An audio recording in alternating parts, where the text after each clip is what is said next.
যুক্তরাষ্ট্র ইসরায়েলে অবিরত যৌথ হামলার পরও কোনোভাবেই ইরানকে দমানো যাচ্ছে না। চতুর্থ দিনেও মধ্যপ্রাচ্য জুড়ে মার্কিন ও ইসরায়েলি স্থাপনায় মুহুর্মুহু হামলা চালিয়েই যাচ্ছে তেহরান।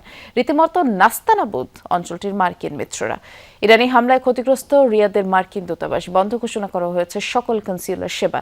এছাড়া বাহরাইন, কুয়েত, দুবাই, কাতারে মার্কিন সেনাদের লক্ষ্য করে অর্ধশতাধিক ড্রোন মিসাইল হামলা চালিয়েছে আইআরজিসি। আগামীর অগ্রগতির ভিত্তি আনোয়ার ইস্পাত, স্ট্রংগেস্ট স্টিল সিন্স 1978। শত্রুপক্ষের ভূখণ্ড লক্ষ্য করে ছুটছে একের পর এক ব্যালিস্টিক মিসাইল।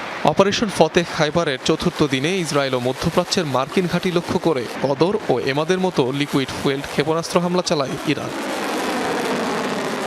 প্রতিরক্ষা বলয় আয়রন ডোমকে বুড়ো আঙ্গুল দেখিয়ে তেল আবিবের রাতের নিস্তব্ধতা ভেদ করে আঘাত হানে একের পর এক ইরানি ক্ষেপণাস্ত্র।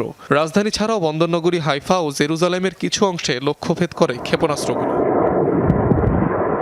মঙ্গলবার ভোরে সৌদির রাজধানী রিয়াদের মার্কিন দূতাবাসে ড্রোন হামলা চালায় আইআরজিসি। দুটি ইরানি ড্রোন আঘাত হানে ভবনে। এতে একটি অংশে আগুন লেগে যায়। ভবনের কিছু অংশে সামান্য ক্ষয়ক্ষতি হয়। আগেই ভবনটি খালি করে ফেলায় হতাহতের কোনো ঘটনা ঘটেনি। এছাড়াও রিয়াদের কূটনৈতিক এলাকায় আরও দুটি বিস্ফোরণের আওয়াজ পাওয়া যায়। এছাড়াও উপসাগরীয় দেশগুলোয় মার্কিন ঘাঁটিসহ বিভিন্ন স্থাপনায় জোরালো হামলা অব্যাহত রেখেছে ইরান। শুধু বাহরাইনের শেখ ইসা মার্কিন বিমান ঘাঁটিতে 20টি ড্রোন ও 3টি মিসাইল ছুড়েছে আইআরজিসি। মেইন কমান্ড ও হেডকোয়ার্টার ভবন ধ্বংসের দাবি করা হয় এতে। এদিকে কাতার, কুয়েত ও সংযুক্ত আরব আমিরাতেও নতুন করে ইরানের ড্রোন ও মিসাইল হামলার খবর পাওয়া গেছে।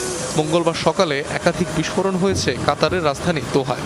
দুবাইয়ে মার্কিন সেনাদের লক্ষ্য করে হামলার কথা জানিয়েছে ইরানের রেভলিউশনারি গার্ড। কুয়েতের আরিফিজান ঘাঁটিতে ছোড়া হয়েছে 10টি ড্রোন। অনিক রহমান, যমুনা নিউজ।